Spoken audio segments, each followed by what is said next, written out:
discretion is advised.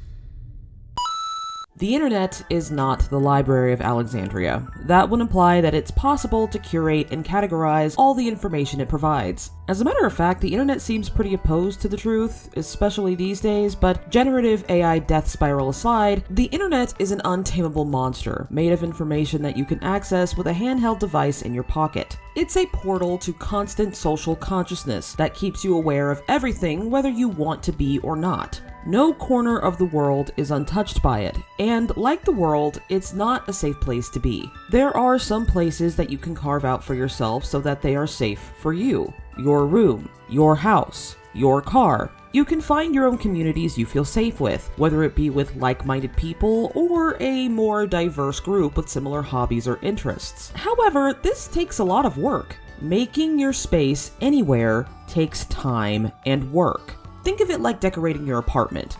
Everyone wants some place that is entirely their own. You can attempt this with social media, invoking blacklist, block, and mute like they're the holy trinity over an evil spirit. However, everyone knows these features on Twitter, Tumblr, and even AO3 are fundamentally broken. Many of these features they boast either don't work or are temporary at best. Simply put, the moderation sucks. The algorithm, as omnipotent as it may seem, is fallible. It can't do it all, yet most social media platforms choose to rely on it, not only because they refuse to hire living people, but to manage the constant stream of content and keep you connected to it. Sure, it tends to give you things you like, but naturally some things slip through the cracks. You will see something that upsets you. Maybe it's gore, maybe it's vor, maybe it's vor with gore. Suddenly your space doesn't feel so safe. You start to worry. If you can see this, kids can see this too. Wouldn't it be great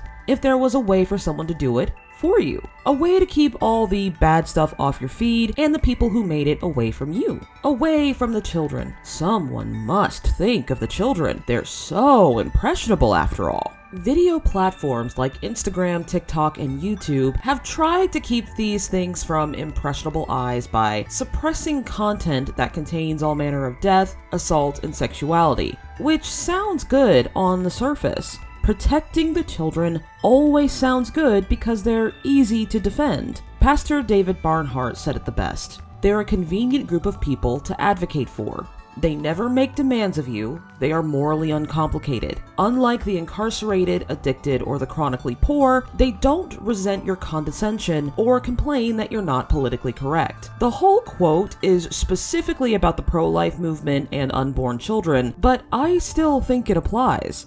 Simply put, they need us. I mean, it takes a village, right? It's pretty normal to cover a child's eyes to protect them from a particularly objectionable scene in a movie or TV show. And that's what the algorithm does to any potentially upsetting topic these days. Sure, content creators can still talk about things, but their stuff will be suppressed to pave way for cleaner, more wholesome content. Like, for instance, family vlogs. This is called censorship, in one of its many, many forms. From scrubbing out bad words in a rap song to full-on burning books in a Florida churchyard, censorship is the suppression or prohibition of any parts of books, films, news, etc. that are considered obscene, politically unacceptable, or a threat to security. Just by the definition alone, it's clear to see that the concept of censorship is fundamentally flawed. Because who decides what is and isn't obscene? Sensibilities shift from culture to culture. What is considered obscene to some is normal to others. Throughout history, colonizers stripped indigenous people of their culture because they weren't decent, even though they were just minding their own business. Being politically unacceptable leaves you to the whims of the people in power, meaning they can get rid of anything they don't like. And considering that 70 years ago, my husband and I being in public was considered politically unacceptable, I can say with my whole chest that no politician would ever have completely sound judgment over what gets seen and what doesn't. I mean, come on people, have we learned nothing from Death Note? But TK, you ask, shouldn't you be concerned about those pesky threats to security? My response to that is a quote from Helen Keller. Security is mostly a superstition. It does not exist in nature, nor do the children of men as a whole ever experience it. Avoiding danger is no safer in the long run than outright exposure. The world is full of unpleasant things, but personal feelings on the matter shouldn't judge whether or not other people can engage with it. I really shouldn't have to make this disclaimer every time I make a statement like this, but of course this bars real-life crime that can harm yourself or others. You know what I mean. Listen, one man's taboo is another man's favorite pizza, and a lot of people's favorite pizza has pineapple on it, and in this case, pineapple is not safe for work content. And contrary to popular nomenclature, not safe for work content doesn't always mean restricted 18 videos and pictures, but anything you wouldn't want on your work computer. This includes particularly graphic movies or TV shows. I've seen people get fired for watching PBS Frontline documentaries in their spare time, particularly the Madoff affair, which has a content warning regarding Mark Madoff's death. Content warnings are important. I don't think anyone will dispute that. In a perfect world, everyone will have the proper self-restraint, judgment, and self-awareness not to progress past the, hey, this is dangerous, you should go elsewhere sign. But this is the internet, people are naturally adventurous and mostly unsupervised, even the ones who really shouldn't be. And having worked retail, no one ever reads the signs, even if it's for their own good. Sometimes especially. Instead of taking a warning at face value, responsibility, and acting accordingly, the growing sentiment has become, this stuff shouldn't exist, so I won't have to look at it. And this isn't something recent. It's been happening since, and probably before 2001. Through my nearly 30 years on the internet, I have been a witness to at least 5 different adult content purges. Fanfiction.net Purge 1 and 2, LiveJournal, Tumblr, and Gumroad.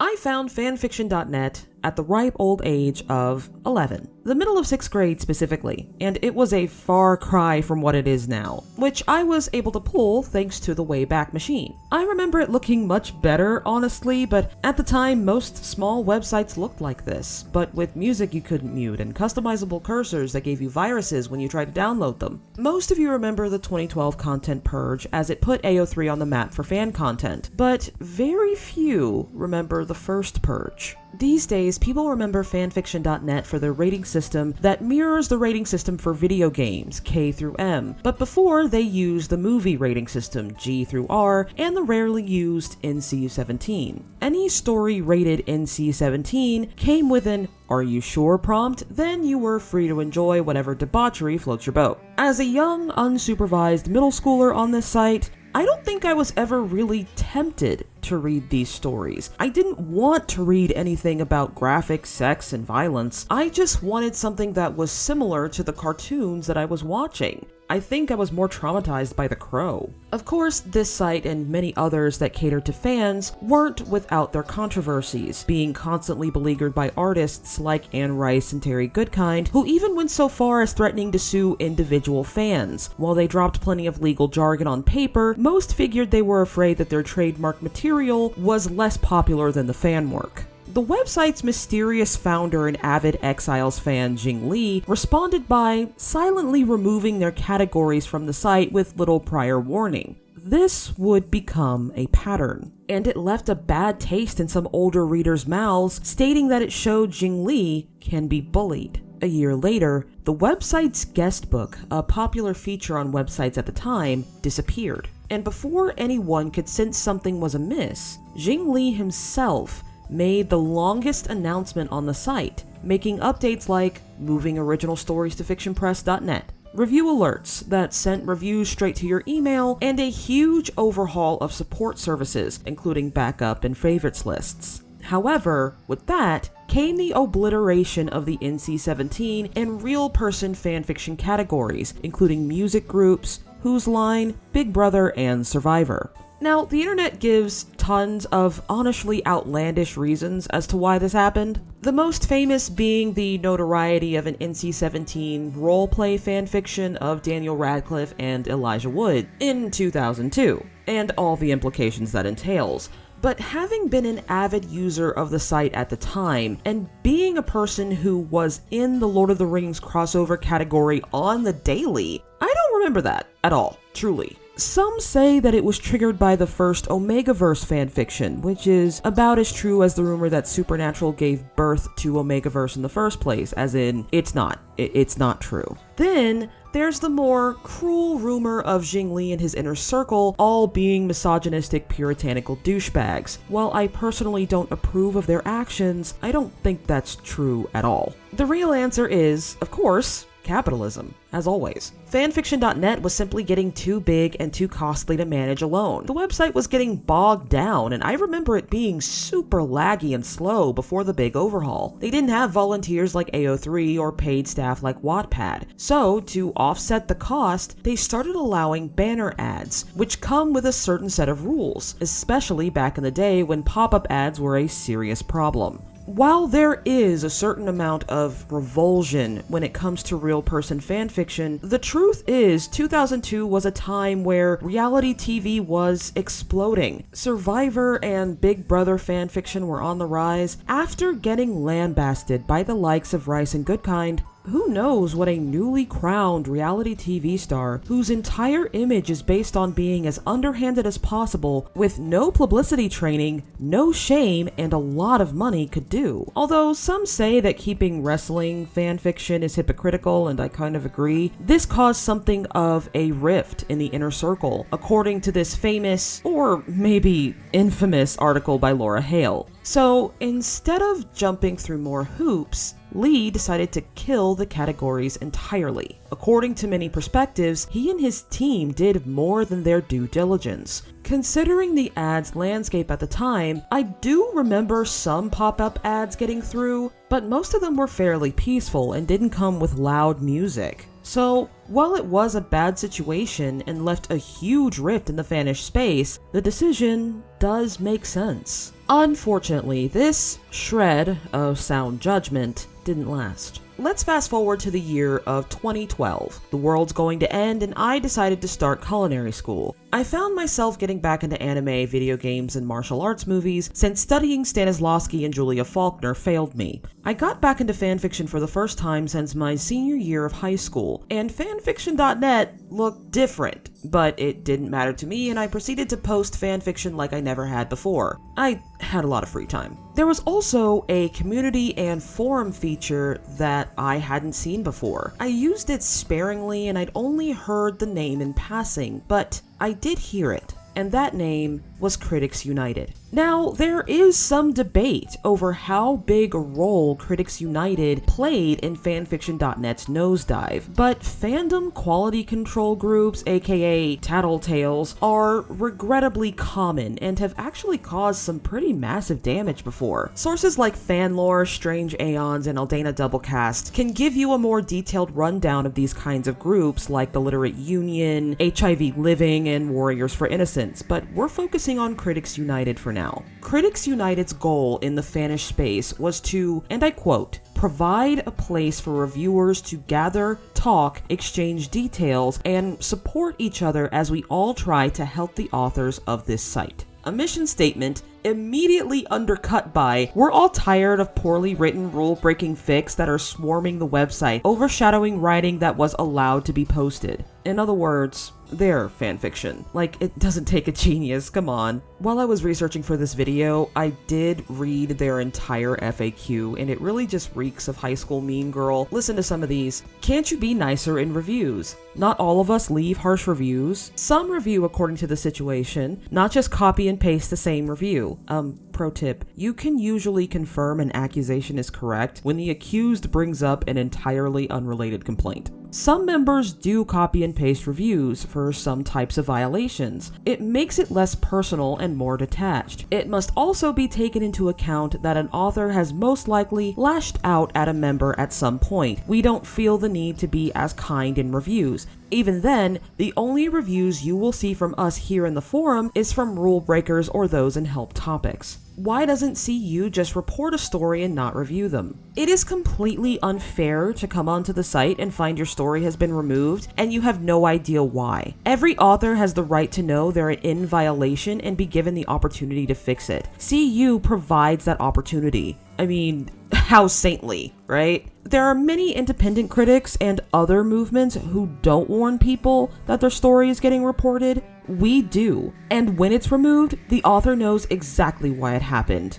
Simply put, they're cops. Wannabe fandom cops. I actually don't have a problem with negative reviews. I think criticism, constructive criticism specifically, does have its place in fandom spaces. But unless you've got mod by your name, it's not your job to enforce the rules. I don't care if, well, someone's got to. The whole don't break the rules and you have nothing to fear neighborhood watch shtick is tired. And it never works. Despite their insistence to the contrary, it's pretty obvious that CU simply thought their fan work and those of the people that they admired deserved more attention than those unworthy, and instead of doing anything else, they decided it was everyone else's fault. The thing about these fandom cop types is that they inspire others, and from my experience, it's not because they espouse some sort of morality. Some join in because they want that false sense of authority. But for most people, it's for safety. They don't want to become a target. Well, I personally believe that Critics United's part to play in the content purge has been significantly blown out of proportion over the years. This should give you an idea of the type and amount of complaints the moderators of fanfiction.net were receiving. And as shown in the previous purge, fanfiction.net staff can be bullied, and they were dogpiled almost constantly. We call it canceling and mass reporting these days, but back in the day they were called reporting parties. These complaints eventually leaked out of their limited forums and out into the wild, where I'm sure advertisers only got increasingly disgruntled. And so, like in 2002, they started enforcing their rules more strictly than ever before. Explicit, script form, or chat and interactive fanfiction were summarily deleted and without reason, and the authors that wrote them were banned without warning or reason. My own account was not spared. There are at least 10 Ichigo Rukia one-shots that I'm never getting back. The problem wasn't, oh boo-hoo, I can't read smut anymore. It was more like, if those had been the rules the whole time, as you said, why didn't you enforce them from the beginning? Why are fanfictions that meet your specifications also getting deleted? Why are a large portion of slash writers getting targeted? If your admin is so on the ball, why have you let groups like Critics United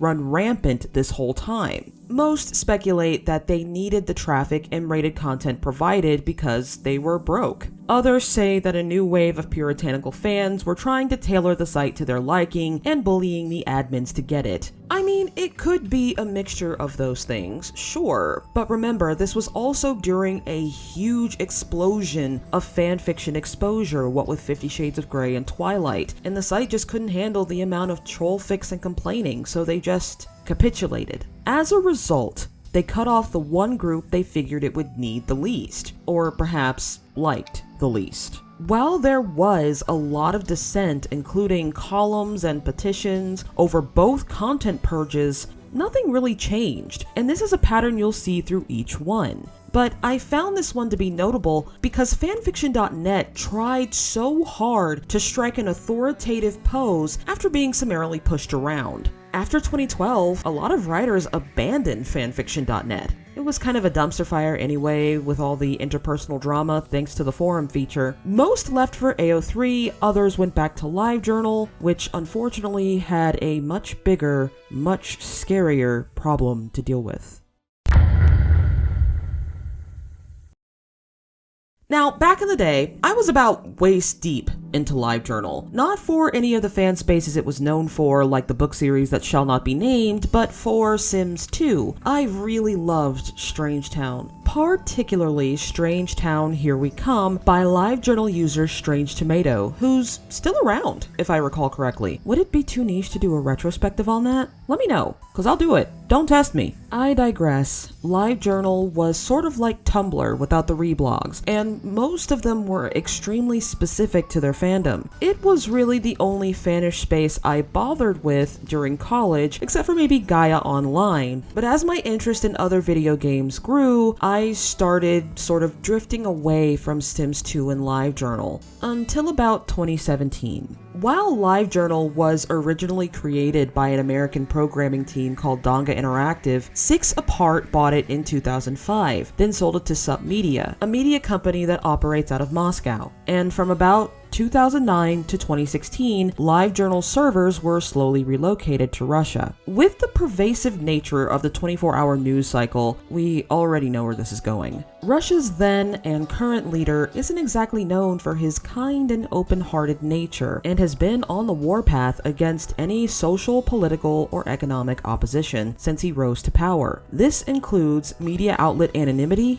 unverified information, pornography, obscene language, and extremist materials. And considering that the Russian government just listed the entire LGBT community as an extremist group, we need to talk about the Russian anti-LGBT law. For the purpose of protecting children from information advocating a denial of traditional family values, or the Russian anti-LGBT law was passed 5 years before the LiveJournal content crush. This law essentially prohibits the dissemination of LGBT propaganda to minors so that they won't be influenced by non-traditional relationships or form non-traditional sexual dispositions. 2 years ago, this law was expanded to include materials that give minors a desire to change their sex. Any convicted institution is punished by fine or being shut down completely, which sounds familiar. This is one of those "won't someone think of the children" laws that really only serve to make everyone angry while children, in turn, suffer more. These laws are often ill-defined and usually conflate being gay or transgender with crimes against children, an age-old tactic that is still apparently effective. Even with the heavy lean on terms like propaganda and material, what they mean is anything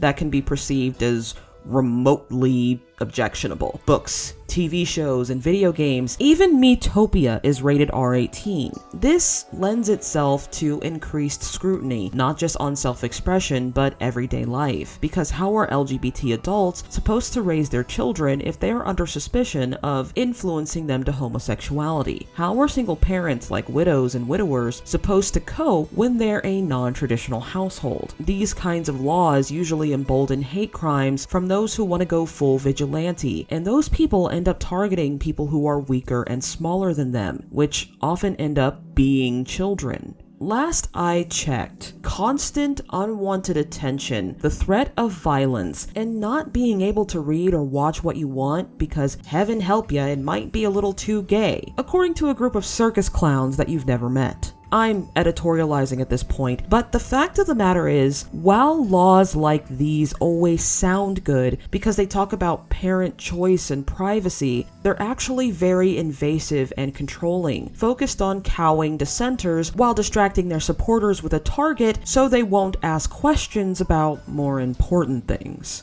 I want to be clear here, the LiveJournal content wipe is dust compared to the damage that it's caused within Russia, but it is still a direct result of stringent legislation in order to curtail political dissent. Don't ever let anyone say that what happens in another country doesn't affect you. After the transfer of servers was complete, this law changed LiveJournal's terms of service, and the site pretty much became unreadable, hiding almost everything behind a sensitive content warning. This includes political solicitation, including history blogs, which also sounds dreadfully familiar. While I typically trust Wikipedia, it does say that the exodus was only LGBT members of the site, but I remember it coming to a grinding halt on all sides. An abrupt, alright, fun's over, everyone out kind of deal. Mostly inspired by the fanfiction.net debacle where everything they wrote was suddenly gone, so why even bother being around?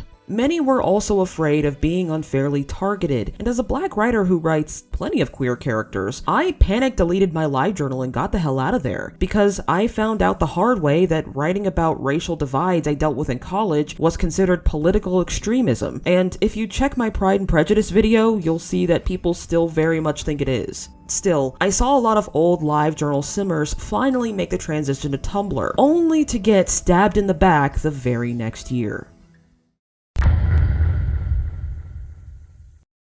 Once called the Sally Donovan of the Sherlock fandom, I have a complicated relationship with Tumblr. I've since deleted my old blogs, and the one I've used since 2016, I think, but Tumblr was pretty much my excuse to indulge in my favorite media to excess. I'd never experienced something like it before. At the time, it was right up there with Twitter and Facebook and had nearly 1 billion users. While Tumblr has plenty of claims to fame, one thing I remember it for is being one of the first places to mainline shipping as a primary facet of fandom culture. And with shipping typically comes, since I'm being censored on my video about censorship, acts of love. This eventually became so prolific that Tumblr became known for it. Opening the app to 2 men doing the R18 shuffle became something of a meme that no one really took seriously until 2018. Despite nearly every facet of internet culture being some level of unhinged, Tumblr was really the first centralized hub for niche subjects and all the petty drama therein, including, but not limited to, various and often inevitable community death spirals, be they fandom or bone witches. Anyway, Tumblr had a reputation of pretty much being the hippies of the internet. Very nothing is true, everything is permitted type beat. I personally think Reddit is way worse, but I digress. Tumblr was built on freedom of expression, and those expressions were often meant for adult eyes only. This was reflected in its 17+ adults only rating on app stores. However, Tumblr was also known for its poor moderation and admin. Hell, it's still known for that, but as you might imagine, it was a recipe for disaster. Some images of abuse against children and animals slipped through the cracks. Worse still, some of these images were well-known dog whistles. That, coupled with the May 2013 study on adult sites being over 20% of Tumblr's outside referrals, and further exacerbated by a 1-day ban in Indonesia and South Korea essentially telling them to do better, this resulted in a removal from all app stores. You'd probably expect this to be a huge wake-up call for Tumblr's infamously lackadaisical admin staff, and maybe it was. But you'd expect the result to be an increase of staff for the refinement of the safe mode, or at least bringing the XKit guys on it. But instead, Yahoo, newly acquired by Verizon, panicked. Tumblr's not safe for work ban wasn't exactly as out of the blue as some would believe, but it feels like that because Verizon's response was clearly an act of desperation. Yahoo bought Tumblr for $1.1 billion in 2013, the same year of that massive data breach, and after losing nearly $4.44 billion in the next 2 years and eventually being acquired by Verizon, they came to the realization that Tumblr was not as profitable as they thought. Advertisers were reluctant to come to a site known for its adult content, especially with a solid 20% catering to extremely specific fetishes. Not just that, but Tumblr's wackier, denser atmosphere didn't vibe with the growing popularity of Twitter and Instagram's influencers. With a revolving door of ineffective leadership, a site that boasted anonymity was falling behind. While I was doing research for this section of the video, I'm honestly shocked that they didn't just shutter Tumblr and be done with it. Instead, they decided to kill the chance of this ever happening again, announcing in December 3rd, 2018 that they would be banning any images depicting sex acts, real-life images, and videos depicting human genitalia or female-presenting nipples, unless it had anything to do with childbirth, health, or gender identity, which is just a fancy way of saying if it's artistic, it's fine. But like, who decides that, you know? Collective punishment is almost always a sign of irresponsibility at best and malicious desperation at worst. While there are plenty of real-life situations where collective punishment has led to legit war crimes, this is more on the irresponsibility side of the scale, like a stressed-out teacher who gives everyone detention because a few kids were acting out. It's the method of someone who doesn't have the compassion, care, patience, time, or is somehow bereft of all four to deal with the problem at its source. But Verizon's ban is more like if the teacher gave the entire class detention because of Jared and Bobby, forced the teacher that vapes behind the cafeteria to watch them, then left and never came back. Tumblr isn't exactly known for its hyper-competent admin staff, so the ban was not only wildly unpopular, but poorly executed, and still is to this day despite being sold to Automatic less than a year later. Simply put, the ban doesn't work. Tumblr isn't any more protected against potential crimes as it was back then. It's still awash with hate speech, adult friend finder bots, scams, and super inappropriate advertisements that are still definitely crimes against children. Instead of addressing any of these concerns, Automatic CEO wants to fight innocent trans women minding their own business and sell their users' data to Midjourney. While Tumblr's web traffic has dropped about 40%, adult content is still its second biggest topic, and its reputation preserves even after 6 years. The ban has loosened a bit since the suit in 2022, but honestly, no one really cares. This is when adult and not safe for work artists really started to feel hunted. While LiveJournal censorship is a result of legislative injustice, fanfiction.net and Tumblr's identities were built on the backs of these adult-oriented artists. Fanfiction wouldn't exist without its darker, edgier crowd, and we all know what Tumblr was known for. These foundational creators built a trust with these platforms only to be betrayed in the end. Maybe if it really was to protect the children, no one would argue with these changes, but these content bans are so mind-blowingly ineffective and have in fact made real criminals harder to find. We've all seen those low-key fetish food videos, and their bright colors and family-friendly links are totally meant to lure children, and they keep popping up no matter how many times people report them. Everybody's so creative! In the end, it's all for money, to court advertisers. Social media platforms and archives need money to operate, and no one wants to pay, I get it. But at the same time, how do you expect to keep running if you keep sacrificing your users to the great maw of unskippables.apartments.com ads? As I said before in my State of Content Creation video, things are bad for creators. Really, really bad. I'm not too familiar with Gumroad, I'll be honest. I've never bought anything from there, but I have lots of burlesque friends who sell, or sold, pinups there. Before I really became aware of it, it was just an e-store and hentai artist blogs. Never really paid much attention to it. But still, a great deal of people obviously depended on it to supplement their income, because you can't just sell any old art piece at a con, and then you have to get to the con, and that costs a lot of money. But listen, if you want to talk about a platform that was built on adult content, it's Gumroad. It was the only time I ever saw it advertised. In a world of platforms getting narrower and narrower, adult artists considered it something of a refuge, being reluctant to go to places like Patreon, OnlyFans, and Newgrounds. Then suddenly, Gumroad changed its mind. I don't think I'm editorializing when I say that this is one of the most brutal, unfair content bans I've ever seen. Not just because it was so sudden, but because this one cut into people's livelihoods. In the middle of a worldwide cost of living crisis, then they had the audacity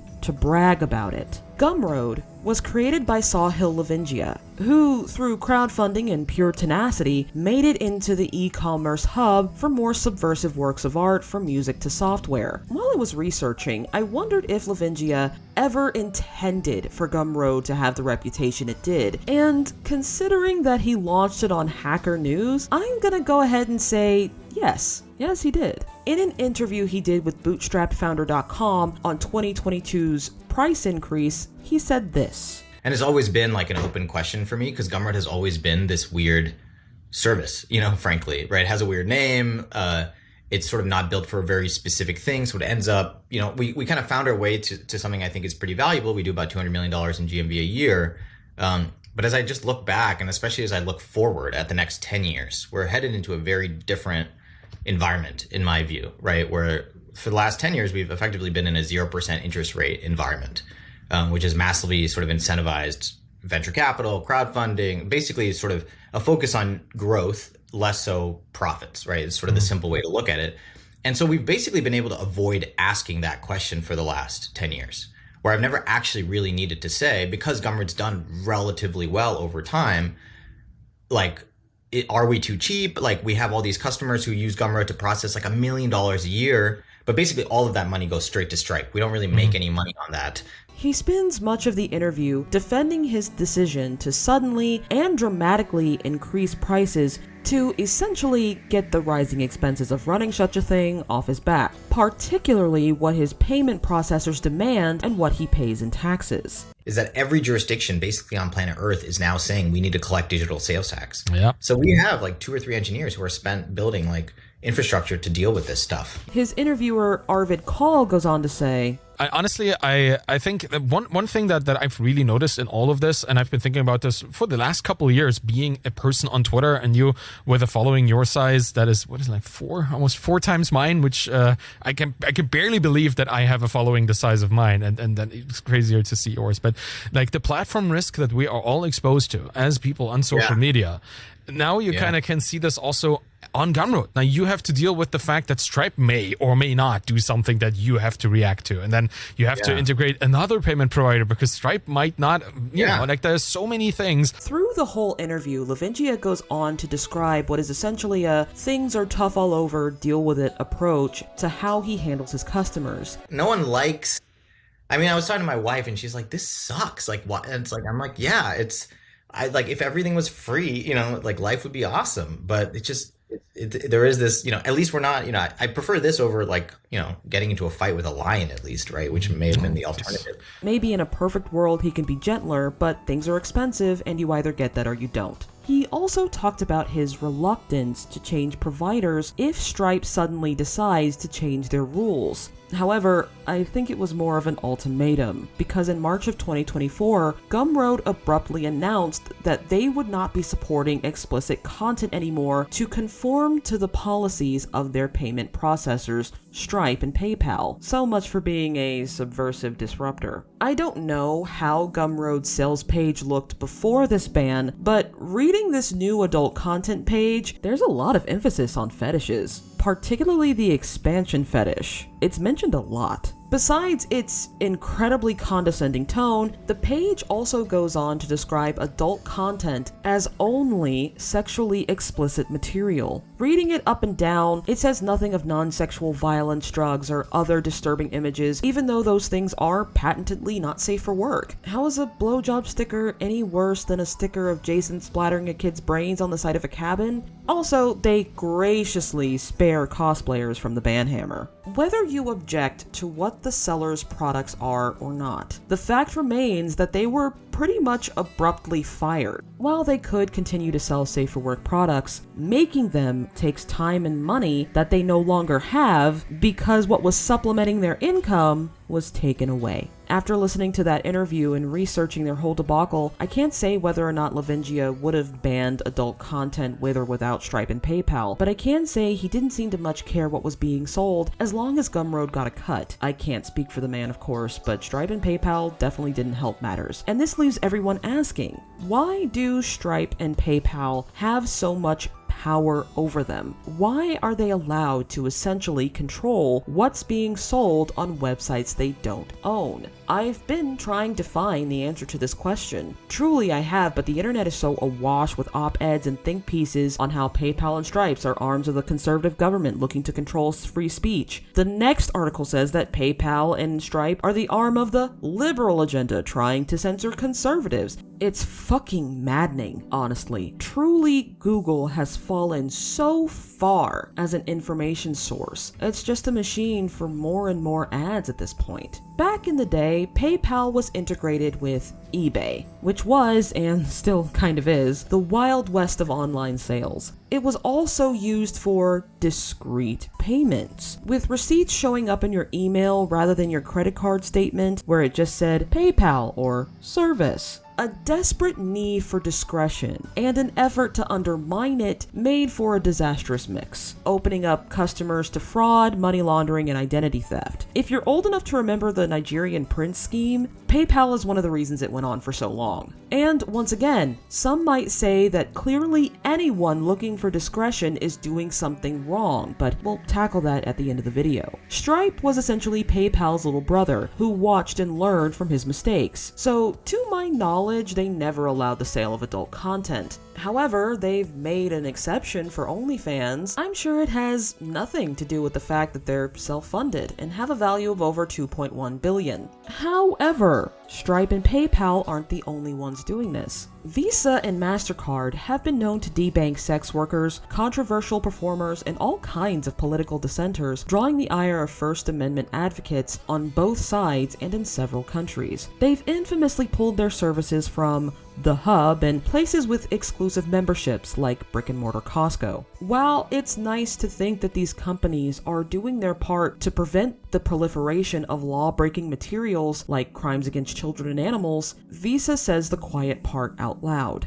With the exception of Stripe, these are publicly traded companies. They have a duty to themselves and their shareholders to protect their brands. Also, don't double check who the shareholders are. They don't go back to politicians who are currently campaigning for office. What are you talking about? Adult merchants are also a risk. In an industry that basically requires discretion, disputing charges and getting refunds becomes infinitely more complicated. While their chargebacks could be any number, they could lose more money in the long run if the merchant or service they offer doesn't perform well. Seeing how these are American companies, although Stripe is Irish American, it's their right to choose who to serve. But is it right? I don't think anyone has the answer to that question, because no matter what, someone could get hurt. And I don't know if you've checked the news lately, but ethics committees are getting hunted for sport. There's this illusion on the internet that companies are somehow on the side of the right or left, but the truth is, they aren't on anyone's side but their own, covering their own asses with their shareholders' money. And those shareholders are beholden to the politicians who want their constituents to believe that they are fighting against them, all the while funding the lobbyists who keep them successful. Capitalism, everybody.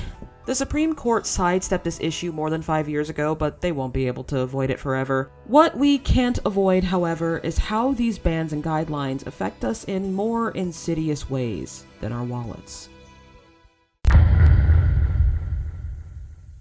Just a heads up, most of this segment is largely anecdotal. Until I started using TikTok, I thought shadow banning was bullshit. And to be honest, I still think it is. Because the shadow part implies that it's clandestine in some way. And yes, a percentage of people who say that they are shadow banned just haven't made anything worth watching. Honestly, I just think people got tired of me on TikTok when I stopped making jokes about soap and telling bizarre stories about rural Alabama. But you can't use this soap for everything on your body. Sometimes you have to use more than one kind of face soap. But content suppression is absolutely real, and will likely happen to this video since I'm speaking very bluntly about sensitive topics. We all already know the trigger words that set off the great sanitization machine. Most of my time writing this video has been devoted to finding ways to say these words without saying things like SA or unalive or any variation therein. However, this hasn't stopped it from pervading daily speech. Because, how is that supposed to help? Seriously, how? Anyway, this is not something that came along with just TikTok. It's been happening since the internet went mainstream.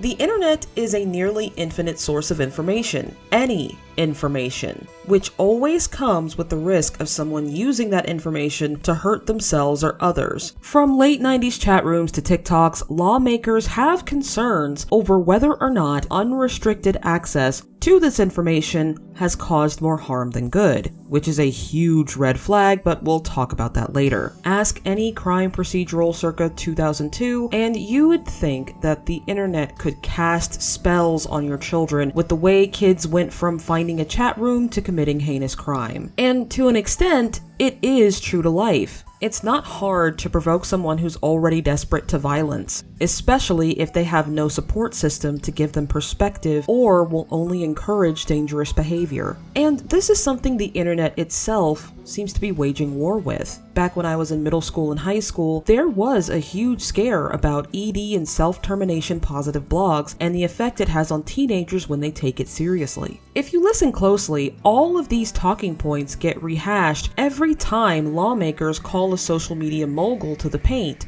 This was particularly obvious when it came to the TikTok CEO. I guess self-radicalization and everything else that's going on outside of the internet just isn't important. While most social media apps are focused on interaction between users such as reblogging and commenting, TikTok's popularity comes from being able to consume media to excess. The constant stimulation feeds the brain without the watcher having to do anything but scroll. You don't have to be a creator. You don't even have to consistently like videos if you don't want to. You just have to watch the video all the way through. This makes the watcher feel like they've accomplished something, until they look at the clock at least. It's not the first social media platform to do it either. Twitter thrives on this principle, alerting you of even the most subtle changes in trends, whether it's based off of misinformation or not. And yes, it does track how long you look at a tweet, even if you set your phone down. Unsurprisingly, and for good reason, this has some parents concerned for their children's brains. So much stimuli all the time really isn't good for someone in their developmental stages. You'd be hard-pressed to find anyone it is good for. But they're also concerned with the kind of content they could be seeing or who they could be interacting with, particularly those promoting harmful things like self-mutilation, sexual violence, and other unpleasant things. The debate over how much responsibility these platforms have to curb this kind of content will probably never end. But regardless of how much responsibility someone thinks they should have, it will always run in direct opposition to how much work these platforms are willing to do and how much money they're willing to lose. Let's take YouTube for instance. According to most sources, YouTube has had 4 separate ad apocalypses, each of them an effort to promote family-friendly content. But the hashtag YouTube Wake Up debacle was pretty infamous for starting out with genuinely good intentions and ending with YouTube's sloppy appeasement of the public outcry. Stuck between advertisers and a very angry user base, YouTube pulled a Tumblr and just started flagging anything that could be suspicious and pulling monetization, even though it was the comments that were the problem. They also started making creators grade their own videos for advertising according to the FCC guidelines, which has led to numerous misunderstandings. And these infamous timestamps haven't gone away. In fact, some so-called family channels have started courting them, but they pass the guidelines, so they never get flagged until it's too late. This approach has always baffled me because unlike Tumblr, Google has the money and the team to hunt these guys down and act accordingly. They simply chose not to. I mention all this to say that certain words set off certain flags that lead to adult content warnings at best and deplatforming at worst. I've been forced to do this all this time because I want people to see this video. Remember that PBS documentary I mentioned earlier? It has a content warning for self-termination. However, it is barely mentioned as a footnote at the end. Never mind all the heinous things Bernie Madoff did in the interim. Nothing will stop people from talking about things like true crime, horror movies, and historical events. But in order to get our videos seen, we creators have to use euphemisms and coyness that often undermine the seriousness of the subject. That woman did not get unalived. She was murdered to death. And I'll probably get flagged for that. After getting a similar treatment, TikTok will repress content that uses these big bad words, perhaps even more harshly than YouTube, especially if you're in the creator fund. People will call this shadow banning, but to me, there's nothing shadowy about it. Other platforms, except for maybe Tumblr, have followed suit. With the popularity of social media, particularly among the people who grew up with it, these words slither their way into the common lexicon because naturally everyone wants to be heard. Not to sound like you need to get off my lawn, but to hear the kids at my young relative's funeral saying he was unalived by a car made me physically ill. I talked about algorithms undermining privacy in my state of content creation video, but I'll leave off with this. If we start talking to each other like we're afraid of being suppressed by an algorithm, is it any wonder we're struggling to make human connection? And if we can't make those connections, then it's no wonder we're the loneliest we've ever been.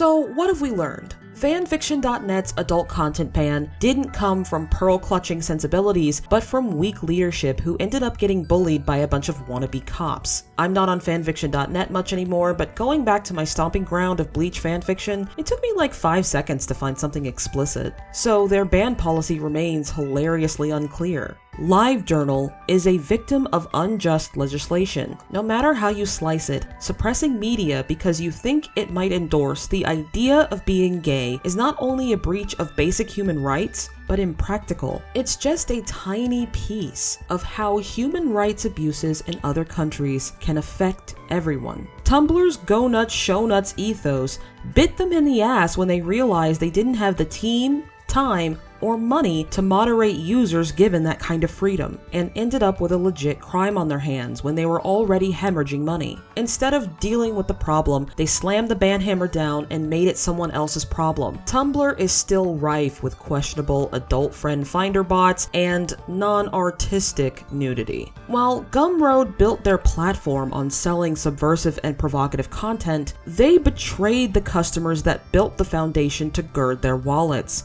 They kowtowed to PayPal and Stripe so they wouldn't have to integrate to another payment system. Not that they were left with many options, when companies like Visa and MasterCard are already debanking merchants they don't approve of. Platforms like YouTube, Twitter, and especially TikTok suppress content that alludes to things like drugs, death, or sex, causing content creators to use increasingly goofy euphemisms to appease them. But these platforms are so ingrained into our daily lives now that these words are starting to seep into our everyday speech. And yet still, the creeps they claim they were trying to read out still persist. Some of them have even become creators. In conclusion, adult content bans don't work. Even when they're well executed, they still don't. And I'm not gonna front, okay? There are bad people out there. Very bad people who want to do bad things to helpless victims. But these people are everywhere, not just in certain subcultures. Many of these content bans either make them someone else's problem at best and actively aid and abet them at worst. Someone in charge going after a particular group of people because they might be doing something wrong is a huge red flag. As an example, we're going to take a step outside of the internet and the last 20 years to the war on drugs and Just Say No campaign of the Reagan administration. Because it sounds good on the surface, right? It's the early 80s. Reagan's war on drugs is in full swing. Cocaine and crack-related hospitalizations and incarcerations have increased exponentially in 3 years. While she didn't start the movement, First Lady Nancy Reagan put a gentle motherly face on the war with the noble Just Say No campaign, targeting children and teenagers with programs like DARE, sitcom endorsements, and music videos, saying understanding what drugs can do to your children, understanding peer pressure, and understanding why they turn to drugs is the first step in solving the problem. Stopping kids from using drugs is a noble cause, especially at the height of the drug crisis. And if you do drugs, you go to hell before you die. However, the war on drugs and its associated campaigns are widely considered to be some of the biggest administrative failures in modern US history, and there are a few reasons for that. The war on drugs heavily focused on the criminalization of drug use. Possession meant jail time, and there are some people who are still in jail for possession, which brings me to my next point. The war on drugs also targeted Black and low-income people. The stop and frisk policy, or Terry stops, allowed police to stop people who were reasonably suspicious. We already know that sometimes just existing as a Black person or someone on the fringes of society makes you suspicious. Dealers were often known to start hiding drugs in their orifices to avoid being searched. Therefore, rampant molestation and exploitation, particularly of young Black people, started. They justified this by calling the victims predator criminals, welfare queens, and crack babies, to dehumanize them as if that proved they somehow deserved to be treated this way. We should all be careful about who uses what words, especially these days. further spurred on by the vilification of rap music and rap culture, which only grew as the Black community was terrorized by this ambiguously defined suspicion. The focus on criminalization as a way of prevention didn't cause, but certainly didn't help the AIDS crisis. Now, am I saying that internet content bans are equal to one of the biggest human rights abuses in modern American history? No. But I am saying that constant demonization of adult content and the people who create or consume it won't end well, doesn't work, and only unfairly targets perfectly innocent people who are considered to be on the fringe of society. And you'd be surprised at how large that group actually is. The belief that someone is normal or good because they don't engage in such things is wrong.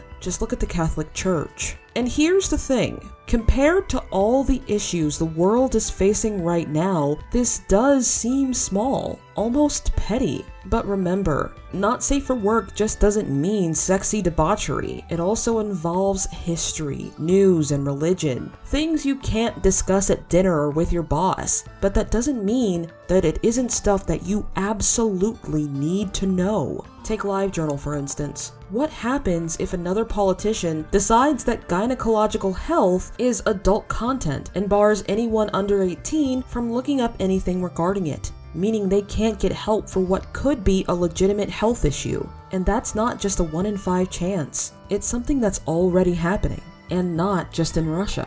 Censorship is the suppression or prohibition of any parts of books, films, news, etc. that are considered obscene, politically unacceptable, or a threat to security. You can't protect anyone from anything by pretending something doesn't exist. Let's be real, no idea can ever be completely destroyed. We were all forced to read Fahrenheit 451 in high school. Not to mention every single internet bill introduced in the name of safety has been nothing but a clear attempt to control information or the money being made from it. The Stop Online Piracy Act, also known as SOPA, was introduced in 2011 by Republican Representative Lamar Smith, with the supposed goal of protecting against foreign bootlegs and other copyright infringement to defend the job market and prevent the proliferation of counterfeit drugs. The Protect IP Act, or the Preventing Real Online Threats, the Economic Creativity and Theft of Intellectual Property Act, or PIPA, and was actually proposed before SOPA, which I didn't know before researching this video, by Democratic Senator Patrick Leahy. It was harsher and more draconian than SOPA, saying that an information location tool shall take technically feasible and reasonable measures as expeditiously as possible to remove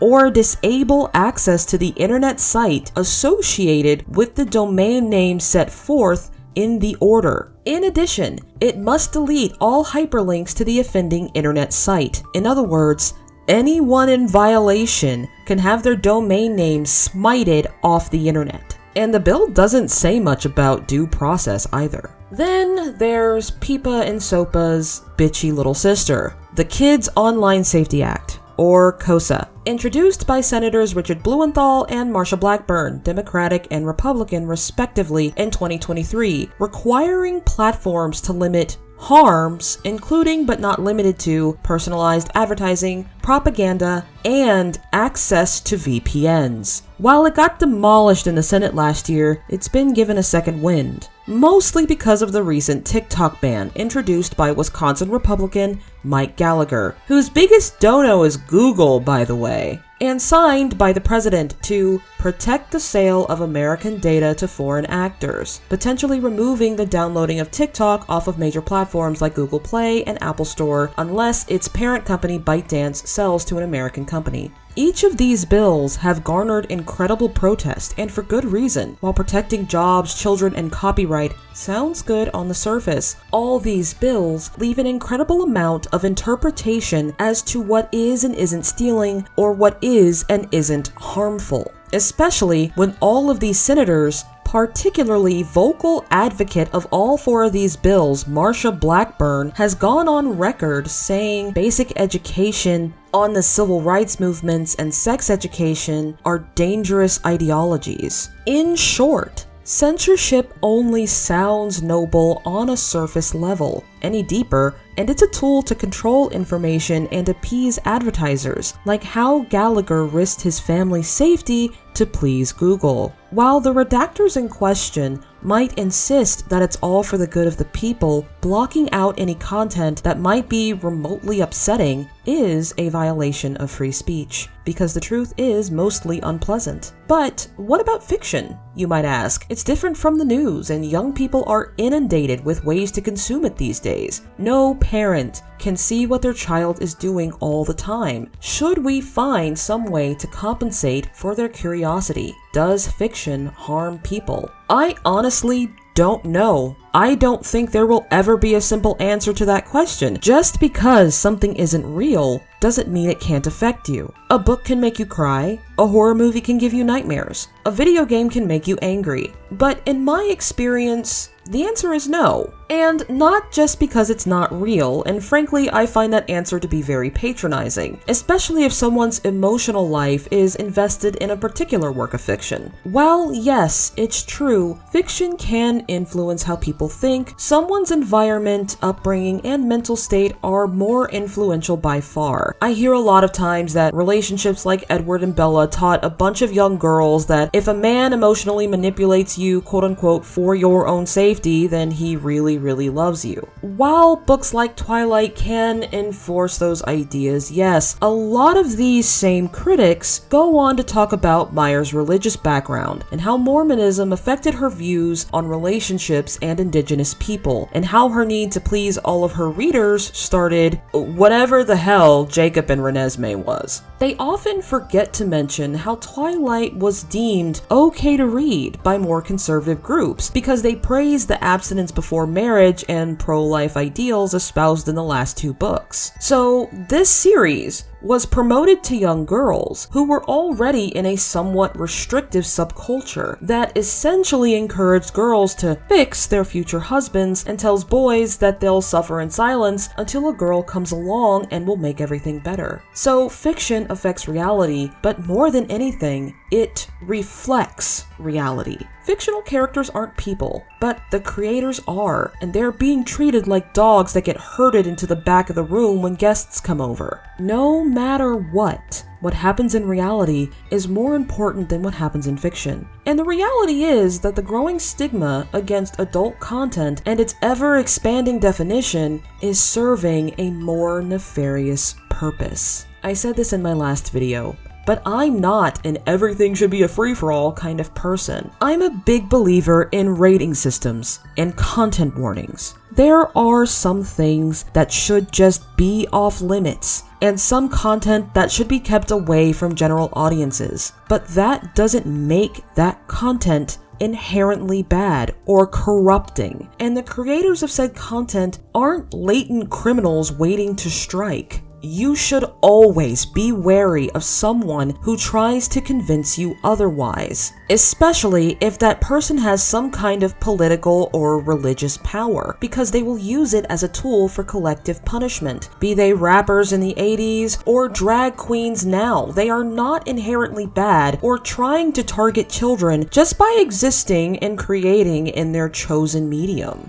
Well, if they weren't so weird, they wouldn't be targeted, is just the same excuse as, well, if you've done nothing wrong, you have nothing to fear. Because these people have made it abundantly clear that just existing as a minority group means you're weird and suspicious. Meaning the, but I'm normal, or I'm one of the good ones defense won't save you in the end. Censorship is bad. There's no slippery slope, it's just bad. You can't protect someone by pretending the bad thing doesn't exist. From Looney Tunes to Eeny Mighty Mo, all it does is water down history, protect abusers, and maintain an inherently harmful status quo. Yes, the bad thing will upset you, but the truth is worth it. Protecting art is worth it. Because the definition of adult content is nebulous. People living their ordinary, everyday lives can be considered adult if someone at the helm hates them enough. While we all have a duty to conduct ourselves accordingly in public, banning the consumption of certain media altogether isn't going to compensate for a child's curiosity. Talking about it, and maybe even talking about why they shouldn't or aren't allowed to see it will.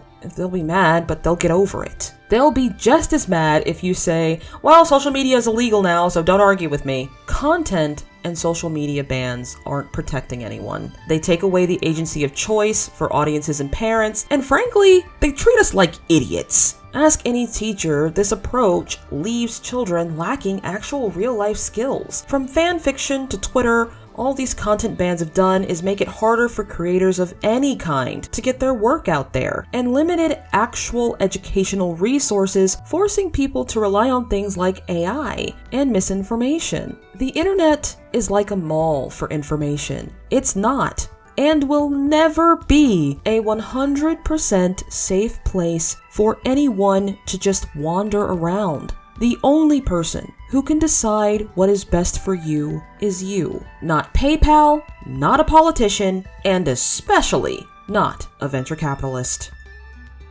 This is my first video like this, and there will be more, but the next videos will probably be more censored on media criticism. Please like and subscribe, and check below for my socials. If you would like further commentary on censorship and our favorite TV shows, you can see me on Patreon. Remember, do no harm, take no shit, stay weird lovelies, and happy eating.